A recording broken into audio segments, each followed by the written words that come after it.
Graça e paz, muito bom estar com vocês mais uma vez e nessa oportunidade para a gente falar sobre lições de esperança, os montes de Jerusalém, especificamente falando hoje sobre o Monte Moriá, que simboliza para a cristandade no mundo inteiro sacrifício, um sacrifício que agrada ao Senhor.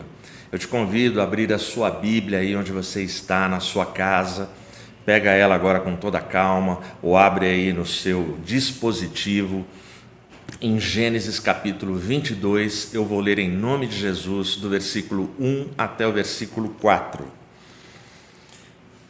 E aconteceu depois destas coisas, que Deus tentou Abraão, e lhe disse: Abraão, e ele disse: eis-me aqui.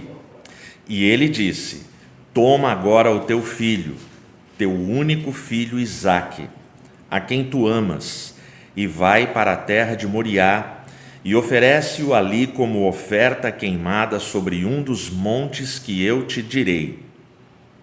E Abraão levantou-se cedo de manhã, e selou seu jumento, e tomou consigo 2 de seus servos, e Isaque, seu filho, e cortou a lenha para a oferta queimada, e se levantou e foi para o lugar que Deus lhe dissera.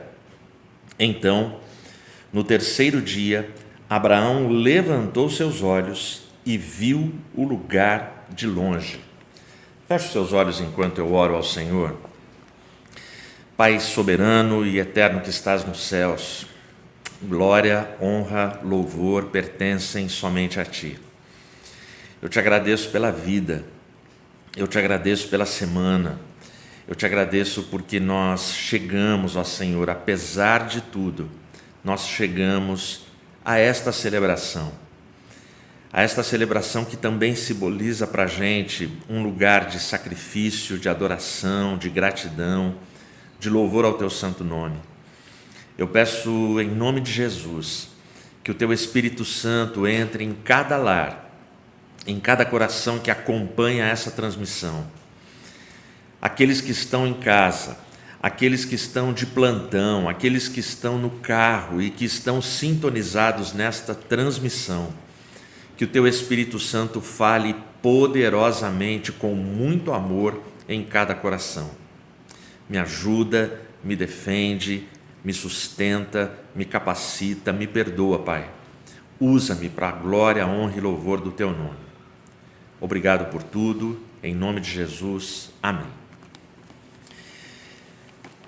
A palavra crise, ela vem do latim, e no latim ela se escreve crisis, S-I-S no final.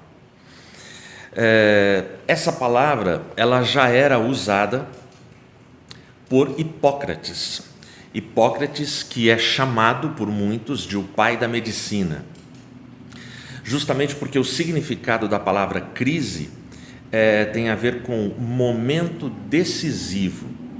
E Hipócrates, ele usava esta palavra, esse termo, crises, porque tem a ver com uma transformação radical que acontece no corpo, na saúde do ser humano. Então ele entendia que a palavra, pelo seu significado, momento decisivo, essa mudança radical, era possível aplicar no campo da medicina e numa linguagem para a medicina. Foi tão feliz a aplicação que ele fez, que até hoje nós usamos a palavra. Vai ser muito comum nas mais diversas doenças nós falarmos que a pessoa está em crise. Por exemplo, fulano está com uma crise de apendicite.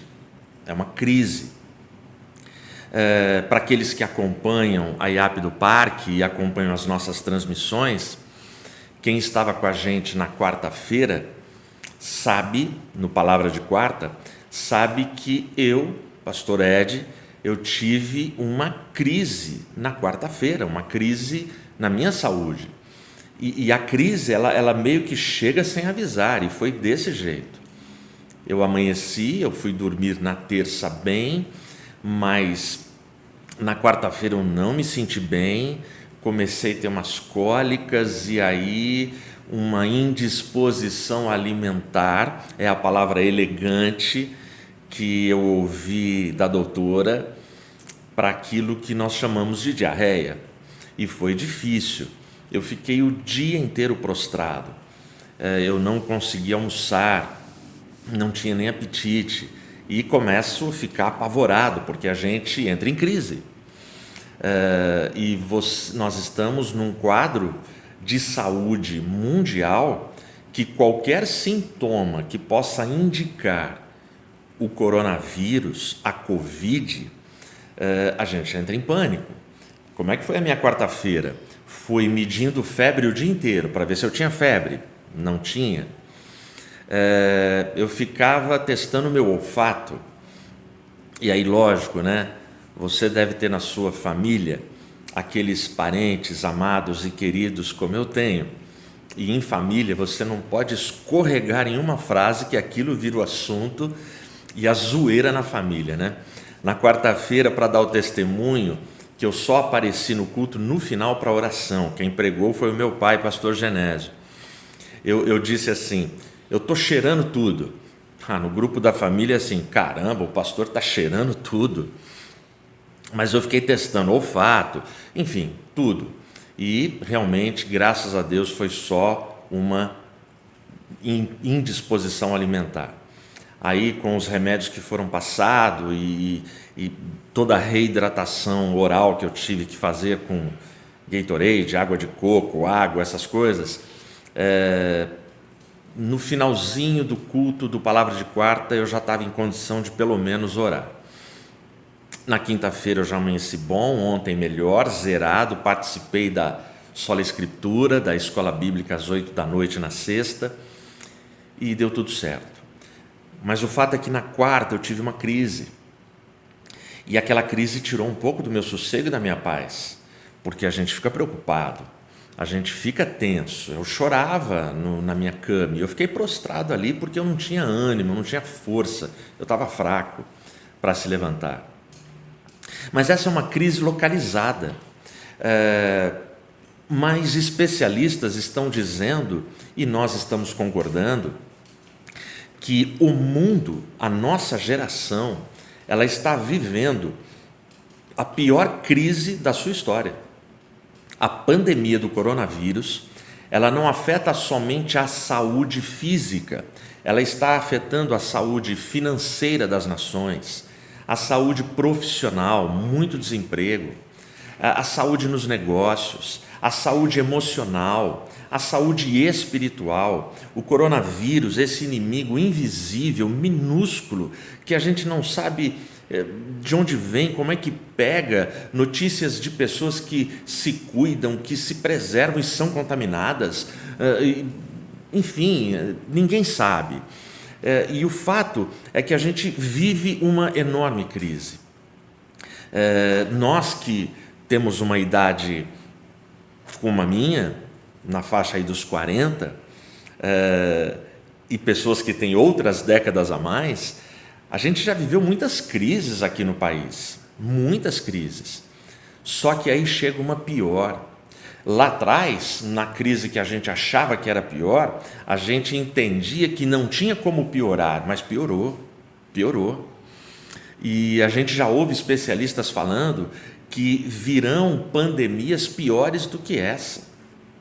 E outros problemas que estão vaticinados, que estão registrados no livro do Apocalipse. Crises. O texto que eu li fala de um homem que viveu sérias crises. Abraão, quando ele é chamado, ele já é chamado e é colocado diante de uma crise. A primeira crise de Abraão, logo que ele é apresentado, é em Gênesis capítulo 12. Em Gênesis capítulo 12, Deus se apresenta para Abraão sem muita introdução, sem muita cerimônia, sem muito rodeio. Deus chega para Abraão e simplesmente ele diz: sai da tua terra, sai da tua parentela e vai para a terra que eu te mostrarei. Sê tu uma bênção. Para você pensar. A ordem é: sai da tua geografia, sai da tua família, e você vai para um lugar desconhecido, porque Deus não deu para Abraão um mapa, Deus não deu para Abraão detalhes do que seria aquele chamado. Deus simplesmente chega, dá uma ordem, ordena uma bênção, garante uma promessa, e agora compete a Abraão obedecer ou não. Deus não obrigou Abraão. Mas o texto em Gênesis vai dizer imediatamente no versículo 4, depois das palavras de Deus, que Abraão simplesmente pegou e foi. Ele foi. Só que essa é a primeira grande crise de Abraão, porque tenta imaginar o que é você, de repente, ter que mudar a sua rotina. Eu e você temos mudado as nossas rotinas agora nessa pandemia, e muitas mudanças geraram crise no nosso coração, na nossa psique.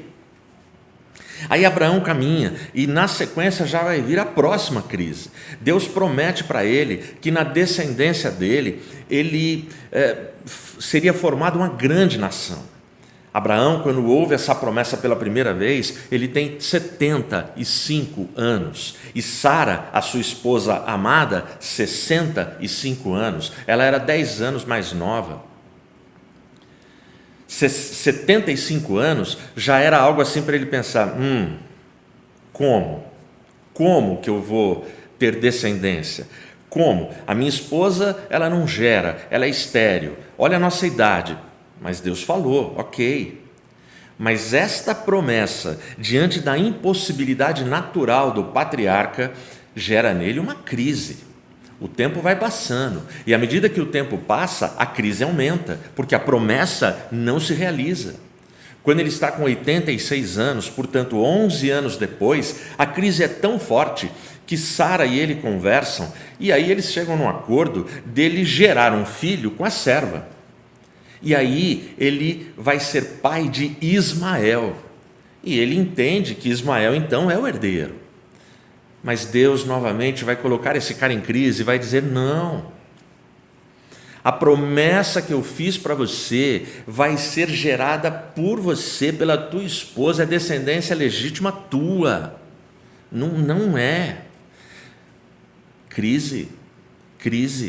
Tem um momento que ele está assim, tão para baixo, que Deus tem que entrar na tenda dele e falar: Abraão, sai da tua tenda, vem aqui para fora. Vamos bater um papo aqui ao ar livre. Vem aqui em volta da fogueira. Olha para cima, Abraão. Você está vendo essas estrelas? Estou.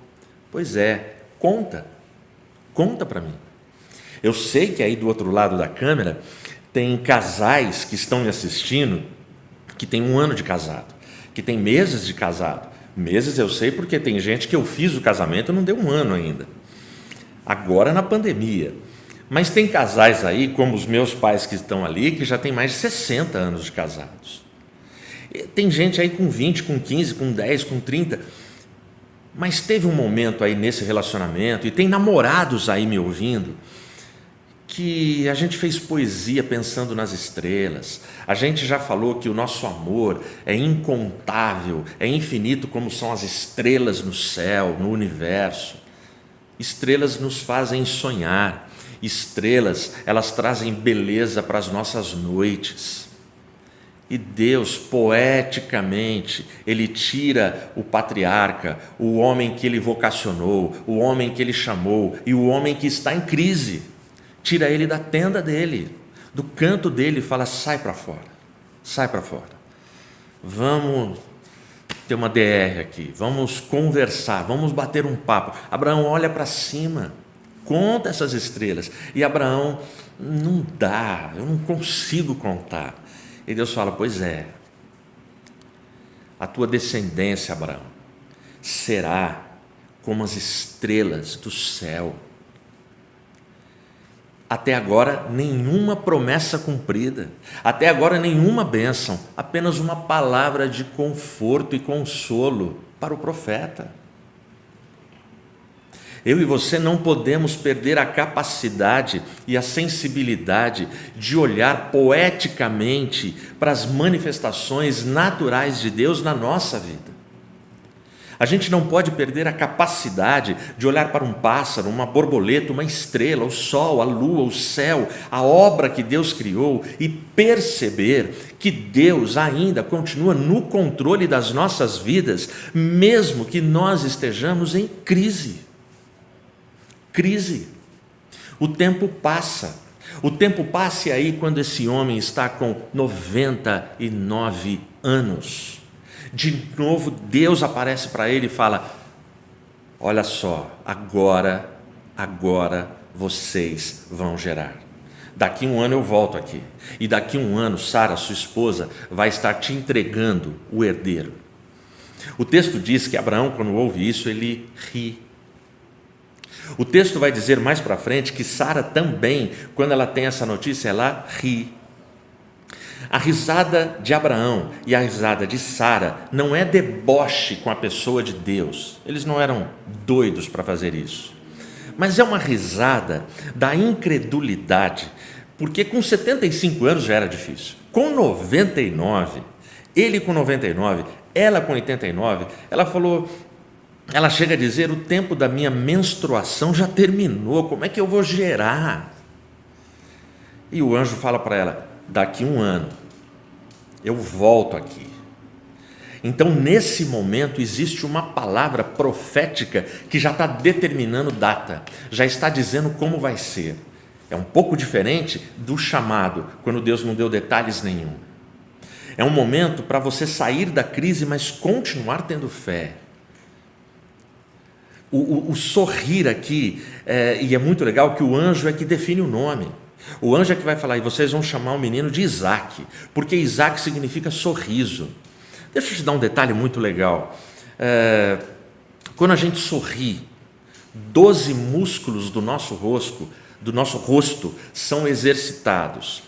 Quando você dá uma gargalhada, 24 músculos são exercitados. Mas quando você está num bom papo e mistura um bom papo com gargalhada com os amigos, 84 músculos se movimentam. É Provérbios que vai dizer que o rosto feliz, a alegria no nosso rosto, ela traz beleza, ela formoseia o nosso rosto, a alegria. O sorriso faz bem para a saúde do rosto, para a pele e para o corpo. Todo o corpo responde. Existe uma crise, mas Deus traz na crise o sorriso. Existe uma pandemia, existe um drama, existem crises aí na sua casa, existem crises no seu coração, mas Deus pode dar sorriso, pode dar bênção. E 1 ano depois, nasce Isaac. Nasce Isaac, o patriarca com 100 anos, a matriarca com 90 anos, e nasce o herdeiro da promessa. Agora pensa quantas crises Abraão já enfrentou, mas agora a gente chega em Gênesis capítulo 22 e ele vai enfrentar a pior crise de todas que ele enfrentou. Esse é o pior teste que Abraão vai enfrentar. E aí é uma lição cruel para mim e para você.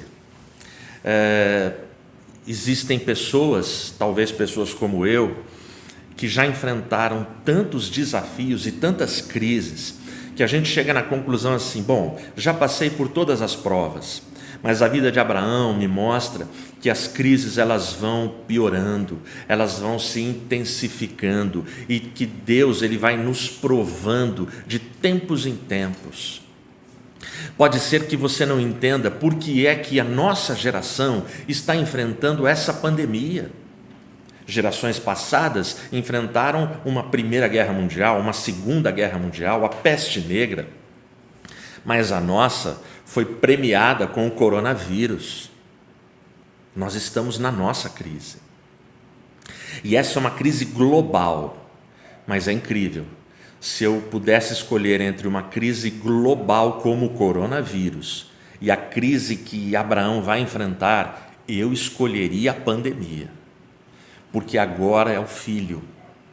Agora Deus chega para Abraão e fala: Abraão, você vai para a terra de Moriá. Eu quero que você pegue o teu filho, o teu único filho, Isaque, o filho que você ama, porque quando a Bíblia fala de único filho, lembra que eu falei agora há pouco, ele já tinha tido Ismael, mas quando Deus fala em único filho, é que Deus quer o único filho pelo qual e através do qual a promessa se realizaria e se concretizaria. Portanto, Deus pede Isaque, o filho que ele ama, o filho que ele ama. Essa é a pior crise para um pai. Só que Abraão aqui, ele é um homem experimentado, ele já venceu muitas crises na vida, ele está ali firme, ele está forte, e o texto vai dizer que eu li para você, esses 4 versículos, que ele recebe a ordem, de novo, como Gênesis 12, ele não questiona, porque ele poderia falar, mas Deus, o Senhor disse que a minha descendência viria desse herdeiro, a minha esposa não podia ter filhos, o Senhor fez um milagre, o Senhor tirou a gente da crise, deu a bênção, e agora pede a bênção, porque o sacrifício, não se iluda, era sacrifício de morte, e a palavra sacrifício significa exatamente isso, você matar, você destruir algo ou alguém, você sacrifica aquilo. Então, Isaque é pedido, e o texto é incrível, diz que na madrugada, ele ouve a ordem, naquela madrugada, Abraão já prepara o jumento, prepara a bagagem, prepara a comida para a viagem, chama 2 servos, pega o seu filho, pega a lenha, ele prepara tudo, ele pega o cutelo, que na minha tradução fala faca, ele pega o fogo, e eles caminham durante 3 dias. Pode ser que você esteja numa crise tão forte quanto a de Abraão, porque dor é algo que não deve ser comparado. Não dá para você falar assim, o meu sofrimento é maior do que o do outro. Não. A dor do outro é a principal dor, porque está doendo nele. Dor não deve ser comparado, cada um tem a sua. A crise de Abraão aqui, nessa história do filho, é tão forte que ele não dorme, ele não pega no sono.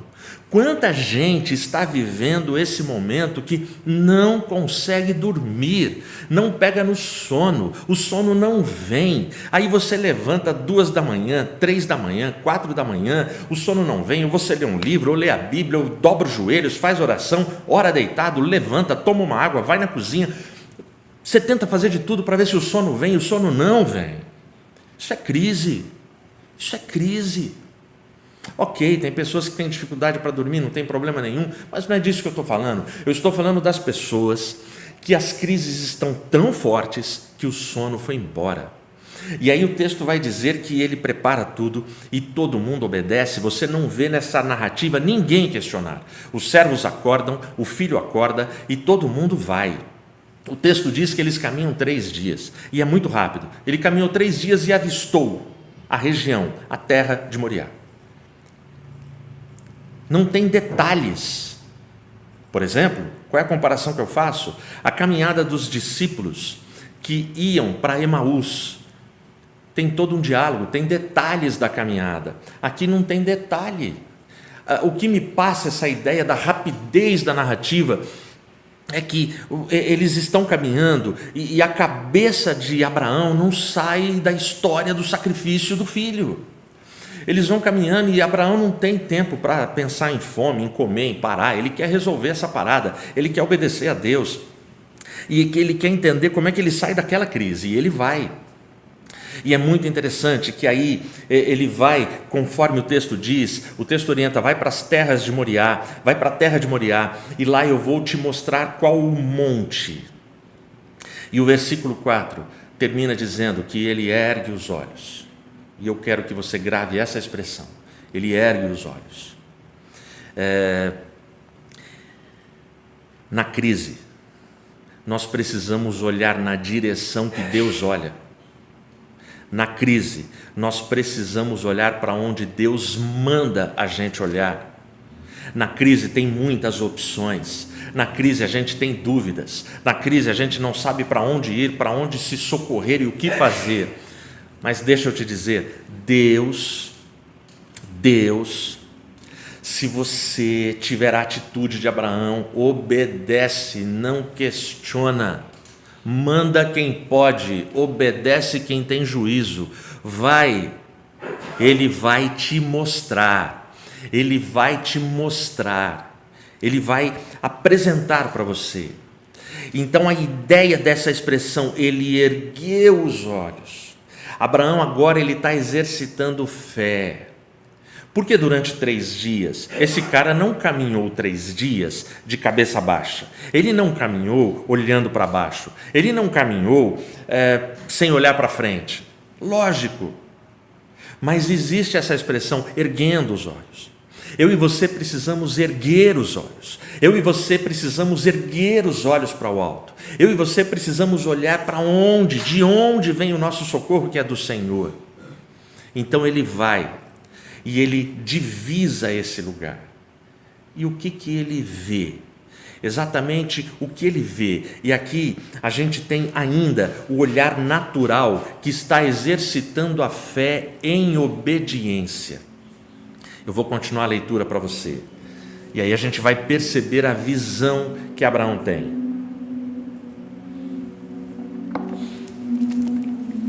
Versículo 5.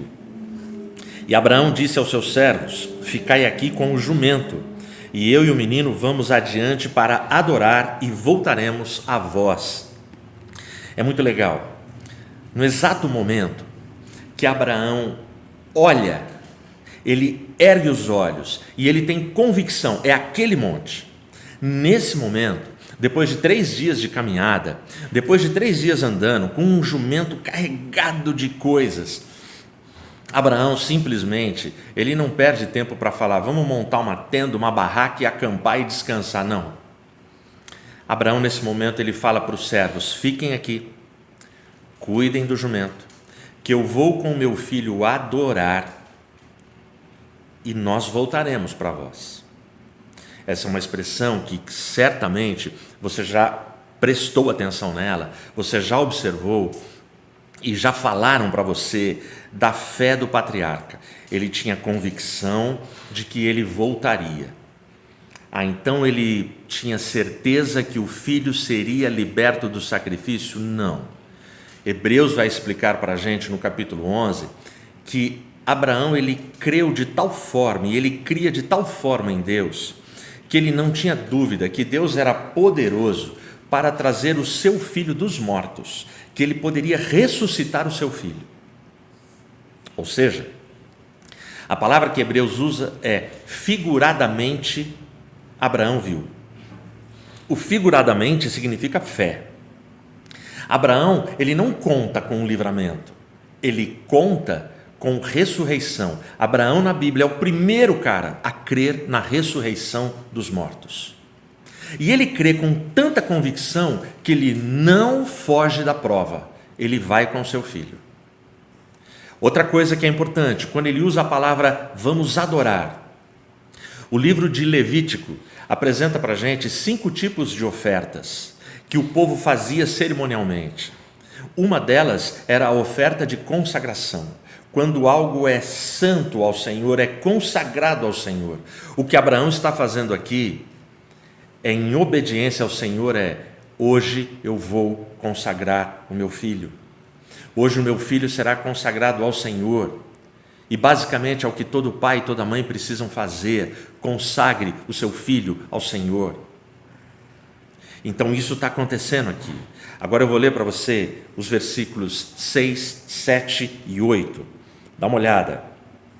E Abraão pegou a lenha da oferta queimada e a colocou sobre Isaque, seu filho, e ele tomou o fogo em sua mão e uma faca, e foram os 2 juntos. E Isaque falou a Abraão, seu pai, e disse: meu pai. E ele disse: aqui estou, meu filho. E ele disse: eis o fogo e a lenha, mas onde está o cordeiro para a oferta queimada? E Abraão disse: meu filho, Deus proverá para si um cordeiro para a oferta queimada. Então foram os 2 juntos.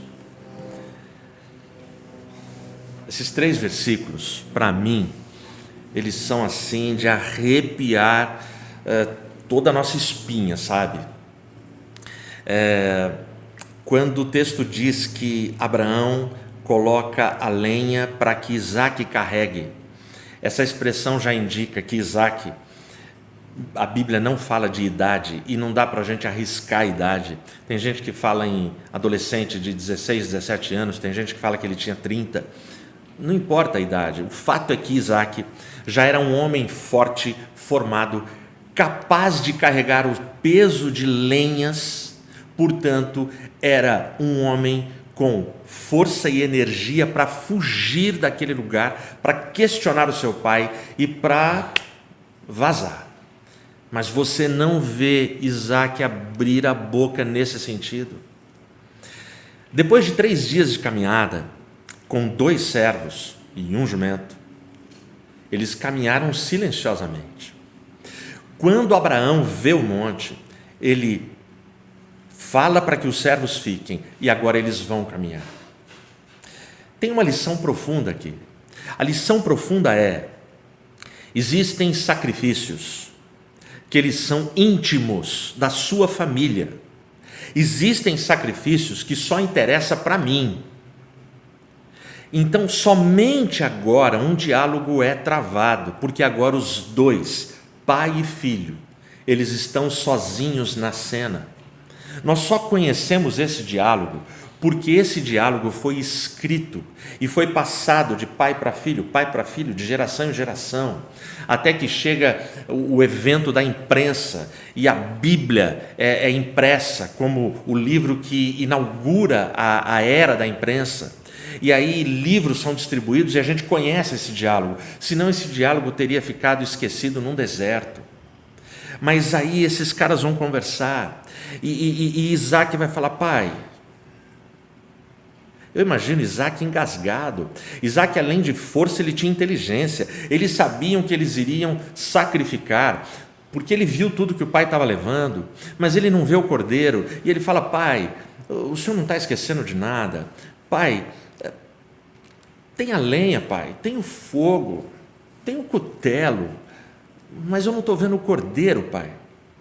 E eu imagino esse pai engasgado, eu imagino esse pai com o olho lagrimando, eu imagino esse pai, pela ética do chamado, e porque ele é servo do Deus Altíssimo, ele não pode mentir.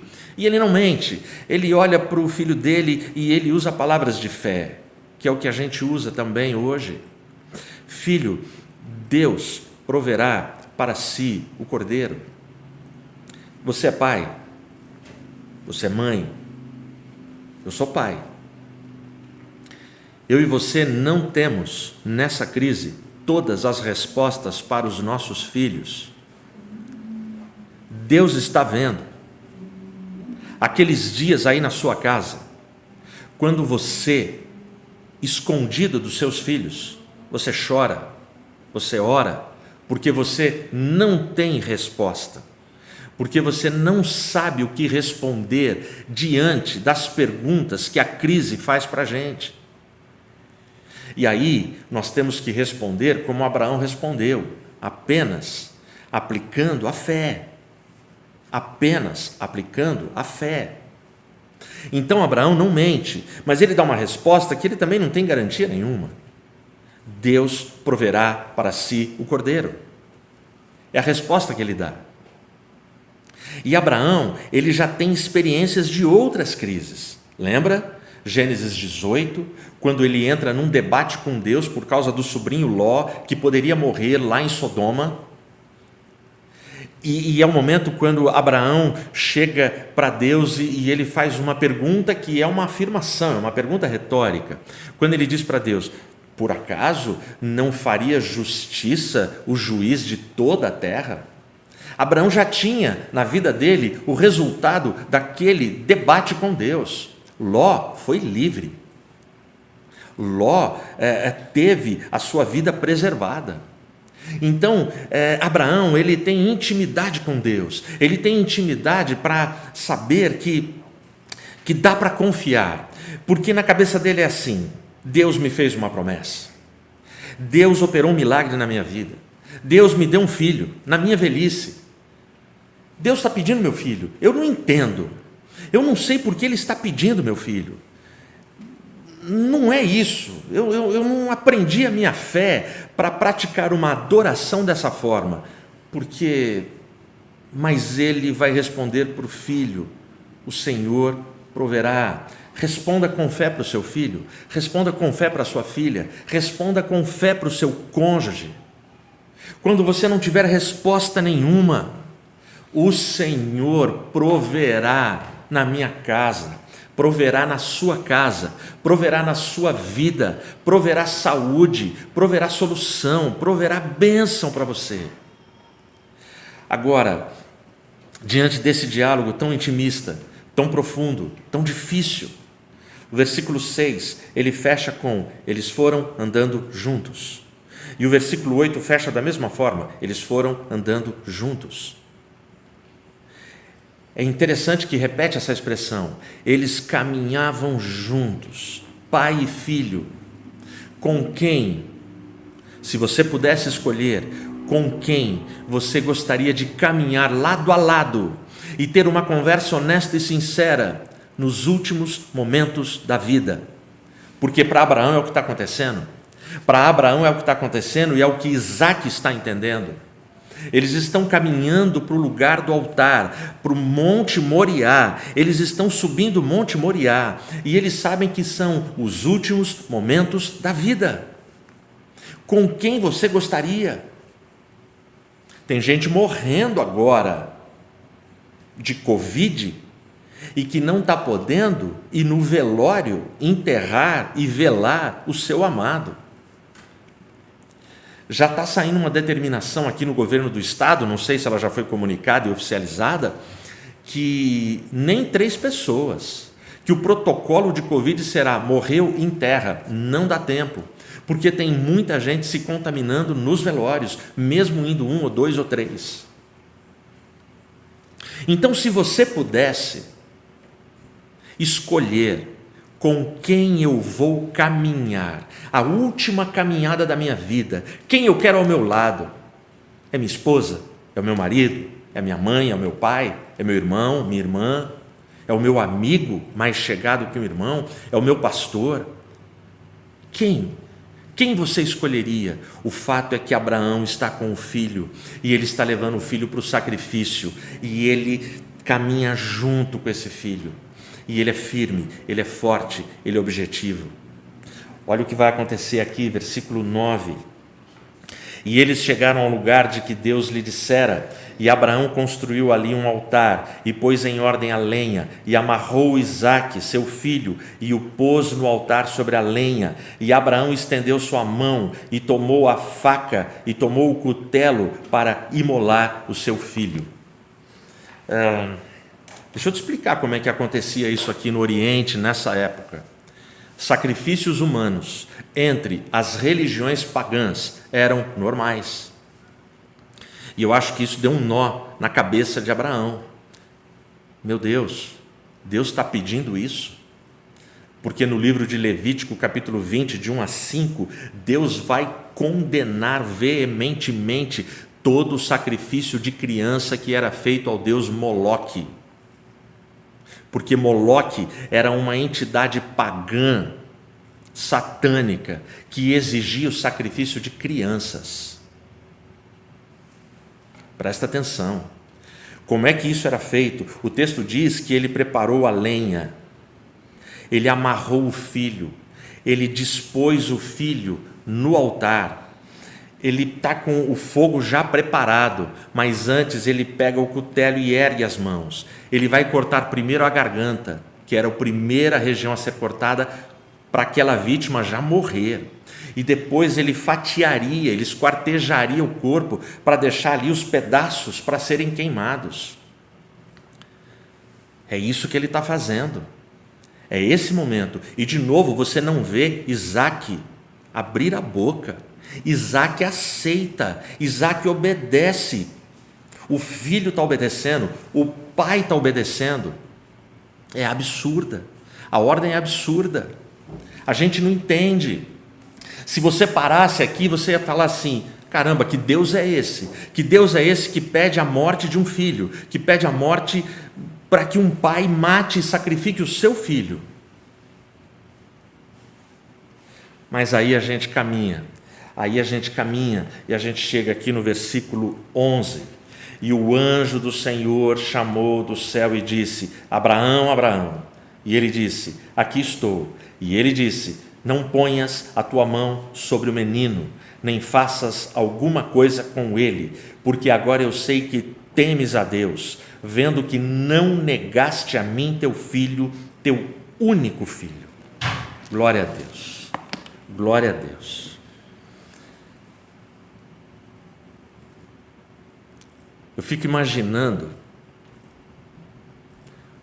eu tento imaginar e nunca eu vou conseguir, acho que ninguém, o que estava na cabeça, no coração, nos pensamentos de Abraão, porque ele está obedecendo, e essa obediência leva ele para um altar de sacrifício. Ele ergue o cutelo, e antes que ele baixasse, a voz do anjo: Abraão, Abraão, pare, não faça isso com teu filho, porque agora eu sei que tu me temes. A palavra Moriá vem do hebraico mora, e mora significa temor. O monte onde Deus proveu, no monte do Senhor se proverá, indica temor, temor de Deus, temor das suas palavras, dos seus mandamentos, e temor no sentido de respeito, de reverência, de confiança no Deus provedor. Então aqui, quando tudo isso acontece, não tem como eu não imaginar que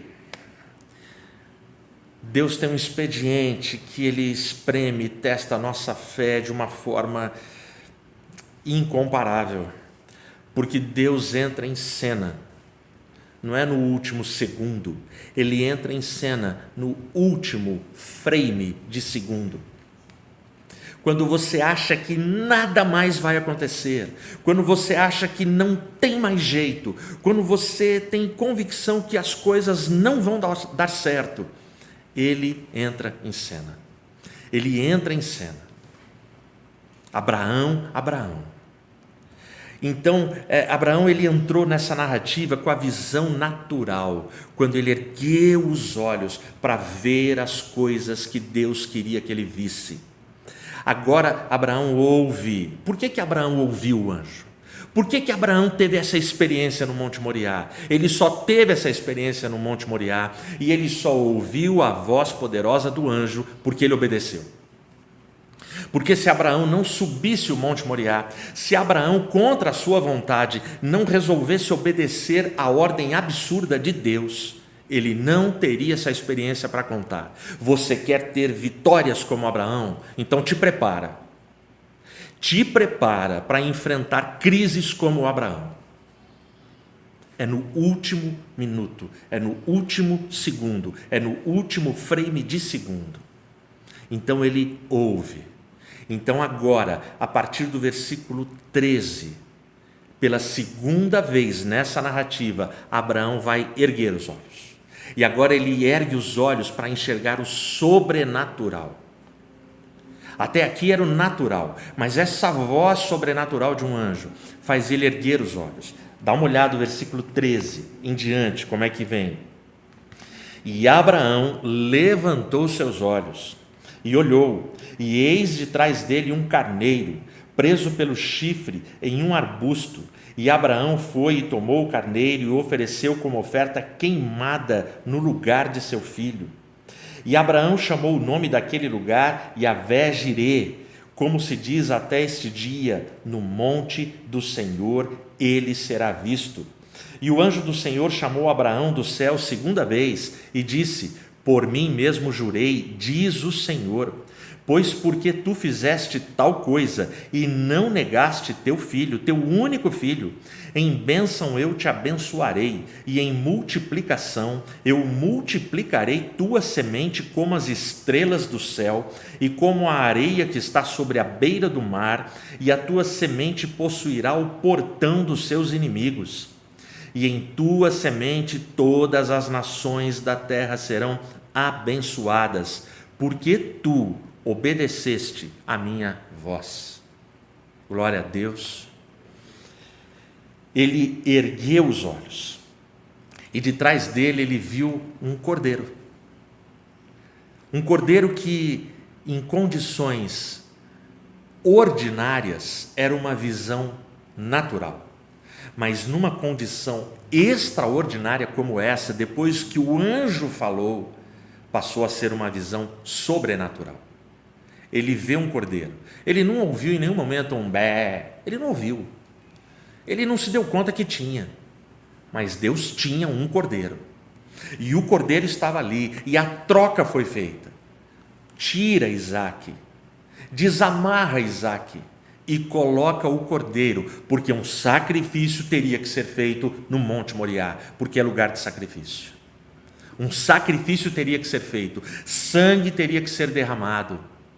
A bênção de Deus estaria ali porque era uma prova, era um teste, era uma crise.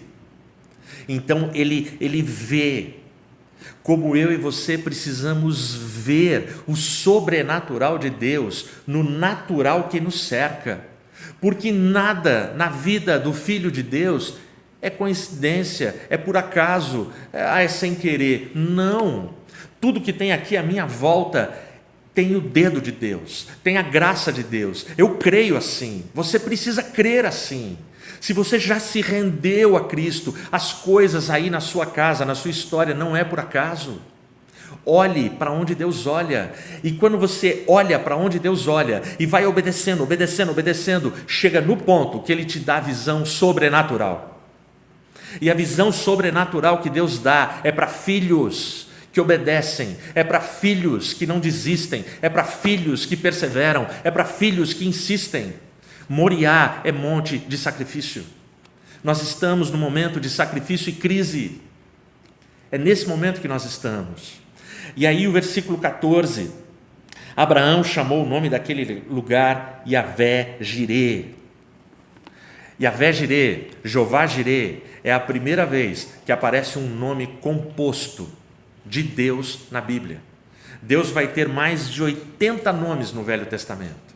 Mais de 80 nomes. Pastor Edmilson, para que tanto nome? Não bastava um? Pode ser que sim. Pode ser que sim.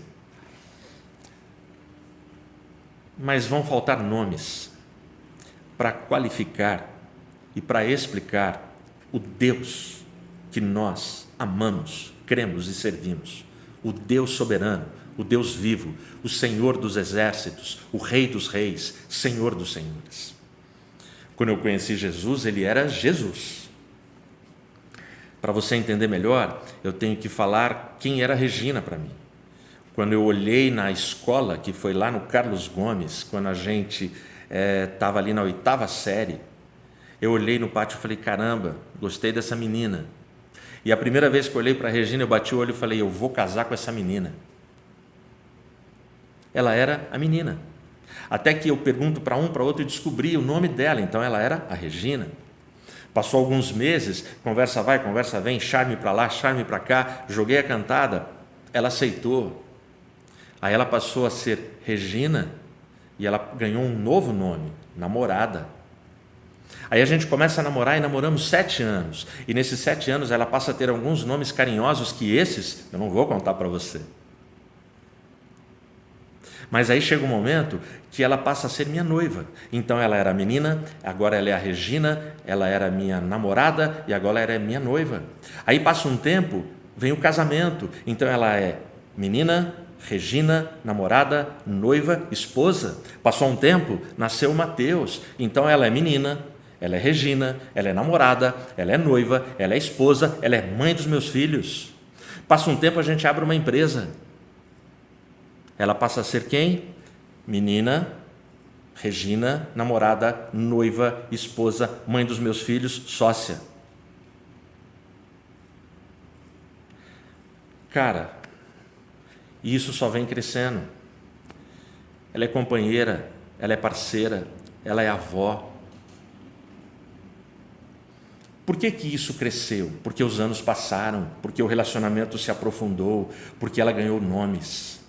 À medida que a gente vai crescendo no relacionamento com Cristo, Ele vai ganhando nomes. Ele é Pai, Ele é o nosso Abba, Ele é Senhor, Ele é Salvador, Ele é meu Redentor, Ele é aquele que me sustenta, Ele é meu provedor, Ele é aquele que me livra, Ele é aquele que vem e me resgata, Ele é meu resgatador, Ele é o meu médico dos médicos, Ele é o meu advogado dos advogados, Ele é o cara na minha vida, Ele é Jesus.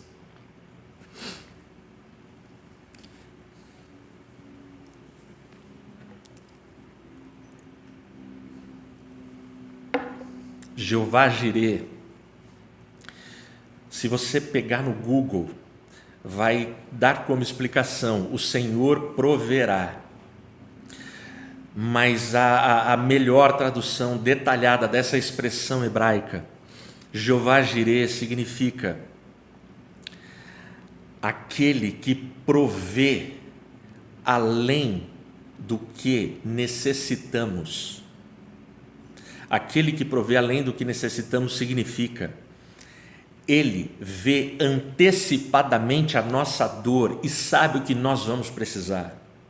Abraão não viu o cordeiro, Abraão não contava com o cordeiro, Abraão, Hebreus explica, contava com ressurreição. Então, quando Abraão vê o cordeiro e ele se alivia, a palpitação do coração, a pulsação, a transpiração, o medo, a perda, tudo some, tudo some.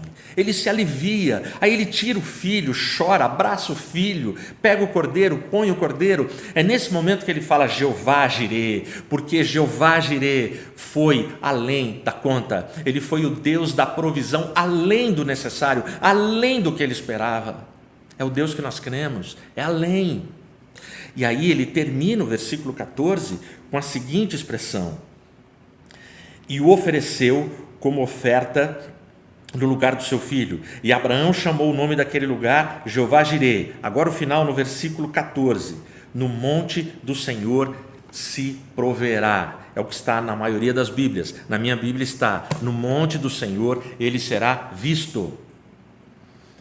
A palavra prover no hebraico, ela significa ver, visão. Por isso na minha tradução já vem: no monte do Senhor ele será visto. Por quê? O que Abraão viu?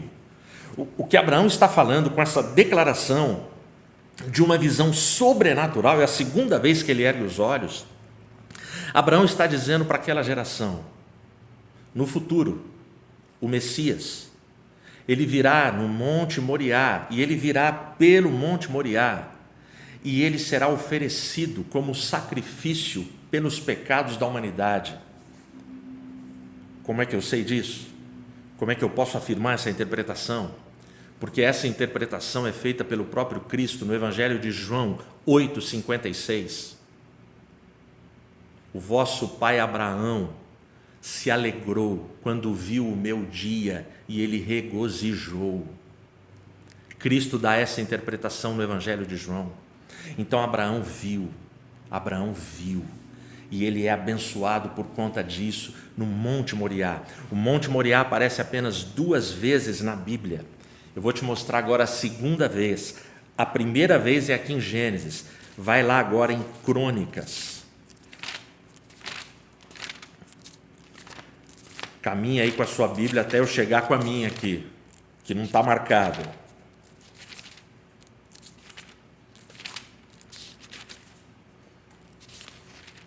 Segundo Crônicas.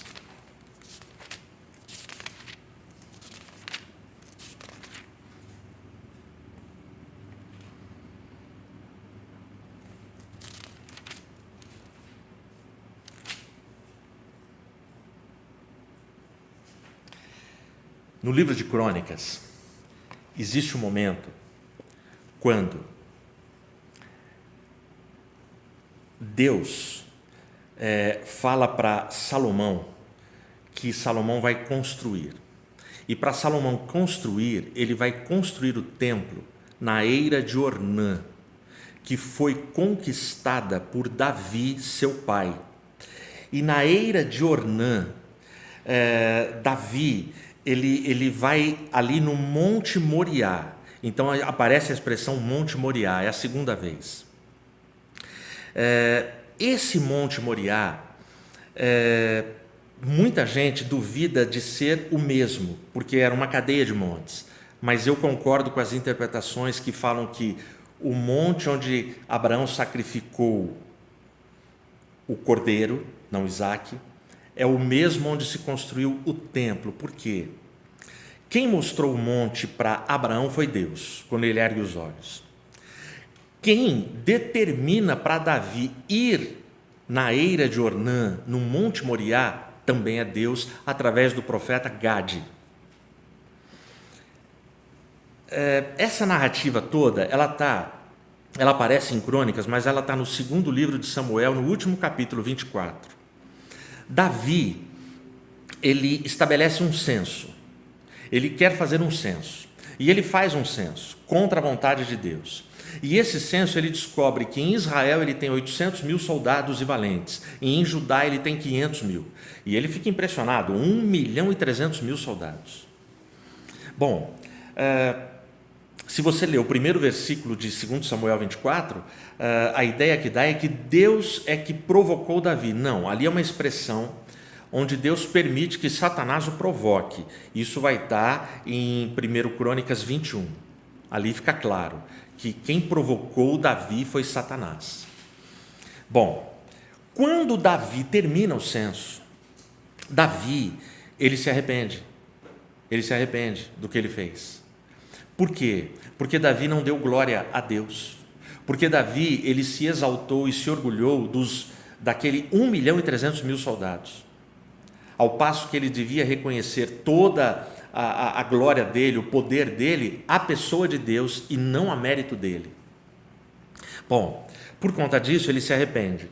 E aí Deus envia o profeta Gade até Davi e fala, tem 3 coisas.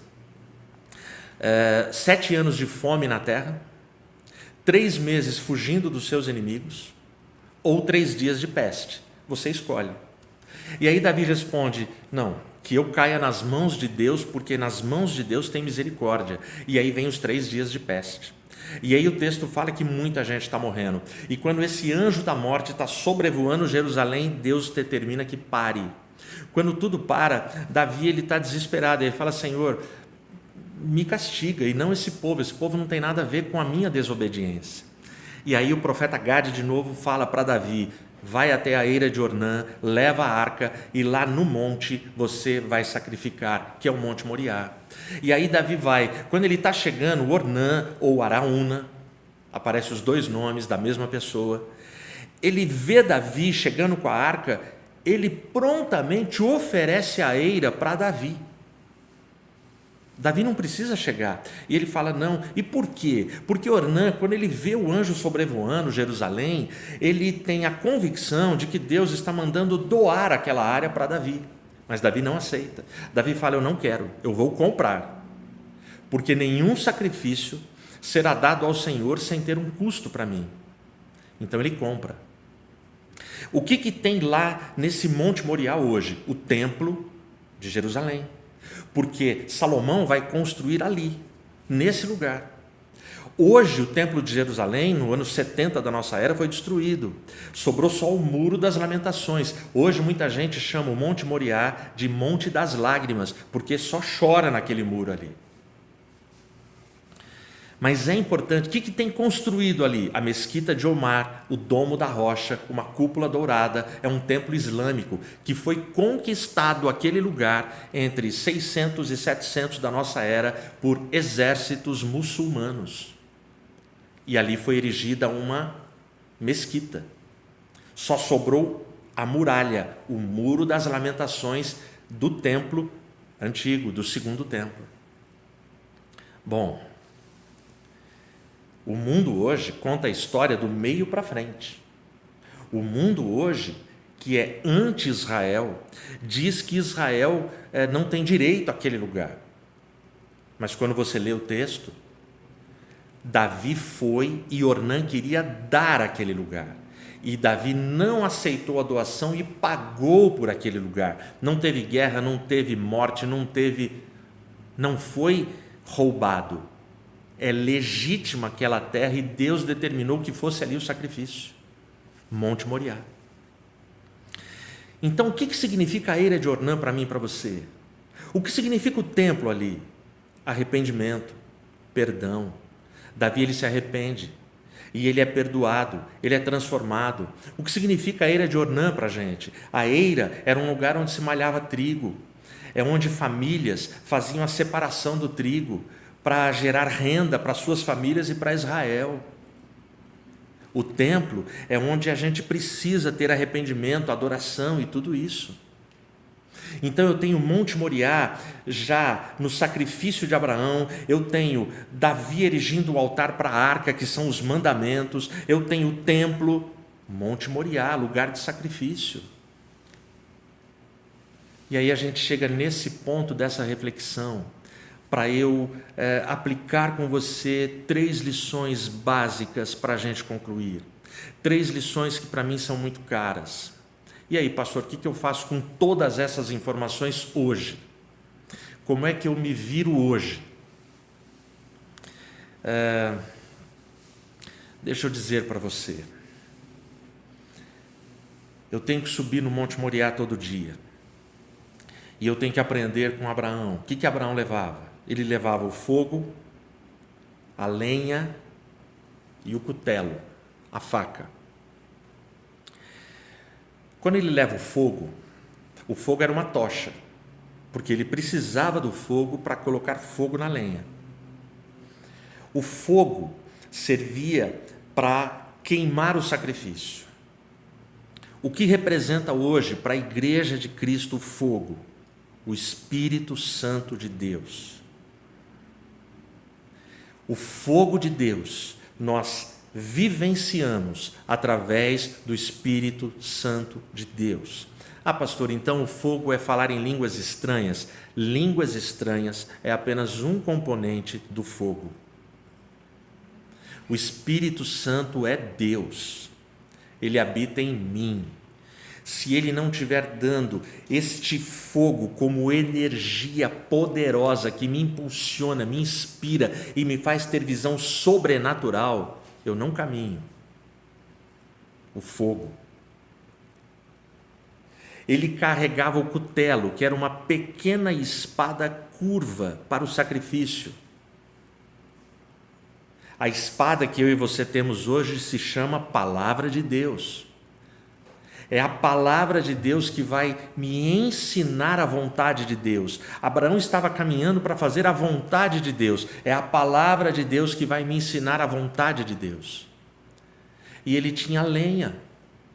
A lenha servia para manter o fogo aceso para o sacrifício. Qual é a lenha minha, sua e hoje? É a oração. Porque é a minha oração que mantém a chama acesa. Crentes que não oram, crentes que não têm tempo para orar, crentes que não se dedicam à oração, não terão comunhão e intimidade com Deus.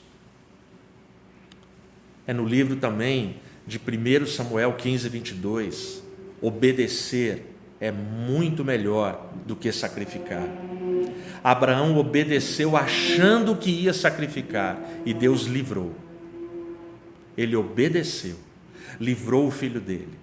Eu imagino Abraão descendo aquela montanha, olhando para o filho dele e falando: caramba, filho, caramba, que situação.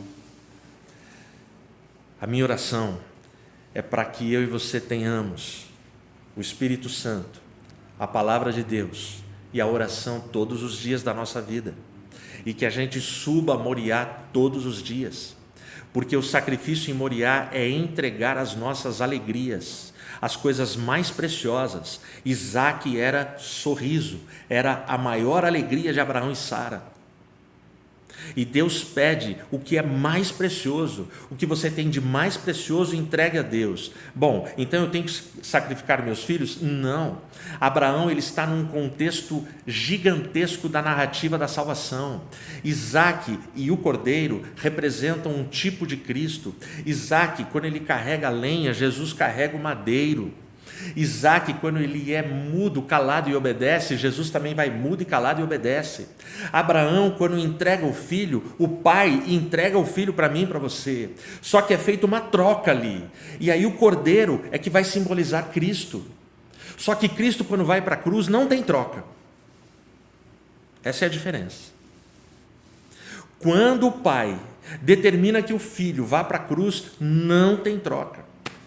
É a cena mais triste da Bíblia Sagrada, quando um pai permite a crucificação do seu filho, o abandona na cruz e se afasta para assistir aquele espetáculo.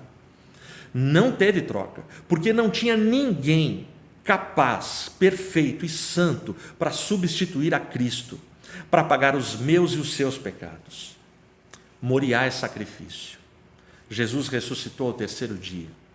E é por isso que a gente carrega a palavra de Deus, é por isso que a gente tem a garantia do Espírito Santo em nós, e é para Ele que a gente ora todos os dias.